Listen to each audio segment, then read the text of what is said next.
E eu avisei para vocês, tava todo mundo falando que eu era louco, que eu tava sendo pessimista, não sei o que eu era o cara chato, mas finalmente aconteceu. O risco do VGHF11 veio a começar a se refletir no seu preço e tá desabando.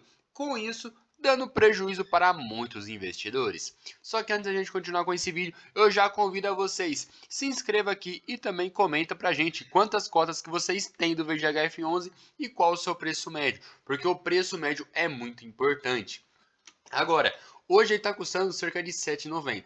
Quando você olha nos seus últimos 12 meses, ele tem uma queda de quase que 16%. E essa última queda vem ali a partir do finalzinho de setembro para agora, tá? Com uma queda ali de quase que 10%. Cara, isso aqui é um absurdo, tá? Essa queda, isso aqui, ó. Cara, é muito prejuízo. Principalmente se você é um investidor cagado, você consegue comprar ele aqui nessa casa aqui, tá? Dos seus 8,52 e ter um prejuízo logo de cara de quase 7%. Cara, infelizmente isso acontece nos investimentos e muito. Só que agora, como que fica o VGHF11? Vale a pena? Não vale a pena? Vai parar de pagar os seus dividendos? O que vai acontecer com ele, tá? E é isso que nós vamos estar falando hoje. É claro que eu não vou falar sobre todo o relatório gerencial do VGHF11, tá? Para o vídeo não ficar muito extenso, mas basicamente o que aconteceu, tá? O VGHF11 incorporou o MGFF11, tá? Que era um FOF. E o VGHF11 ele já tinha uma estratégia ali meio parecida de comprar outras ações, outros fundos imobiliários. A única grande diferença é que ele não tinha assim uma porcentagem tão relevante assim em cima de um fundo imobiliário, em cima dos fundos imobiliários.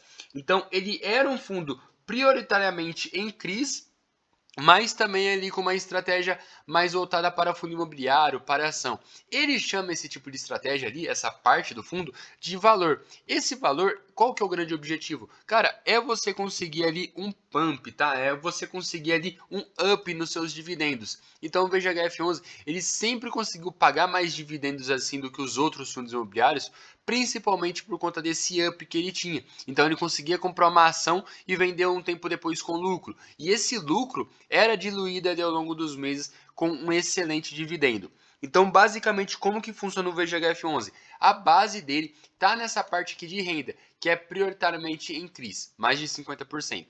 Porém, hoje, ele tem mais de 30% ali voltada para outros fundos imobiliários. Então, ele está quase se tornando ali inteiramente um FOF, tá? Então, muita coisa está acontecendo no VGHF11 para que o seu preço desabe. Inicialmente, qual que é a primeira coisa ruim ali, tá, para o VGHF11? Cara, é o aumento ali da Selic, tá? O aumento ali da NTNB no longo prazo. Todos os fundos imobiliários no geral estão caindo. Tem fundo imobiliário caindo um pouco mais e tem fundo imobiliário caindo um pouco menos. No caso do VGHF11, ele está caindo um pouco mais do que os outros fundos imobiliários por alguns motivos, principalmente ali por conta dessa parte de FOF dele. Esse FOF aqui, tá, essa parte de FIIs deles, não é que seja necessariamente ruim.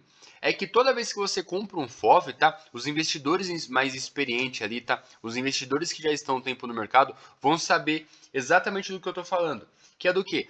O FOF é basicamente uma média dos outros fundos imobiliários. Então ele nunca vai conseguir ter um retorno acima da média, mas nunca vai ter um retorno abaixo da média. Então ele vai ficar aquele fundo morno. E você não quer comprar um fundo morno, porque muitas das vezes acaba colocando ali fundos ruins que prejudicam o resultado. Então a grande maioria não gosta de FOF por conta disso. É um resultado morno, não é um resultado bom. Fora que, cara, para que você vai ter um FOF em carteira se você basicamente pode chegar aqui no relatório gerencial dele e olhar quais fundos imobiliários que ele tem em carteira? Você pode simplesmente copiar, sem precisar pagar taxa de administração, de performance, sem nada. Então, não faz muito sentido, principalmente quem gosta de acompanhar o mercado e também quem gosta ali de um dividendo um pouquinho mais elevado, porque quando você compra o FOF, basicamente você vai estar se retraindo para a média. E o terceiro motivo ali para uma queda mais acentuada do VGHF é nessa parte dos seus CRIs, tá? Dos seus indexadores. Se você perceber bem, tá? Você vai ver que a maior parte está atrelado tanto ao IPCA com variação positiva ali e do IPCA. E o que acontece?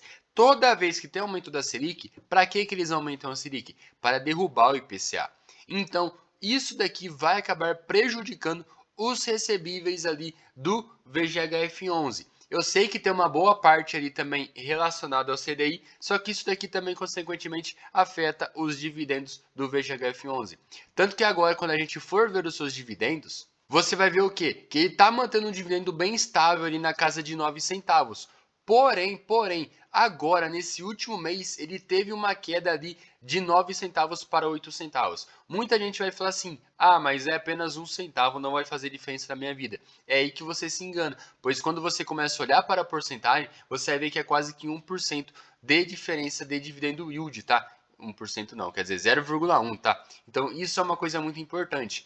Agora, quando você olha no seu histórico máximo, você vai ver que ele é um fundo imobiliário que costuma pagar muito dividendo, está bem próximo ali de 1%.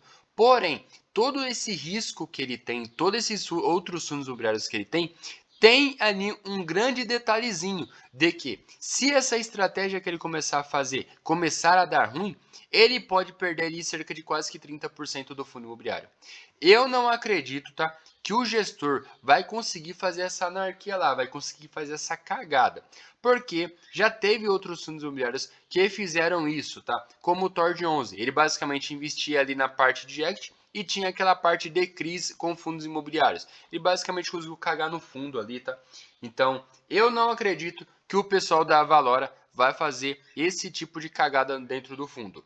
Mas o mercado não perdoa. E por isso que ele caiu bem ali, tá? Nas últimas semanas, principalmente nos últimos dias. Então é isso aí, esse vídeo já vai ficando por aqui. E comenta aqui pra gente o que vocês acham ali do VGHF11. Ele volta a subir ou não? Valeu, falou, até a próxima.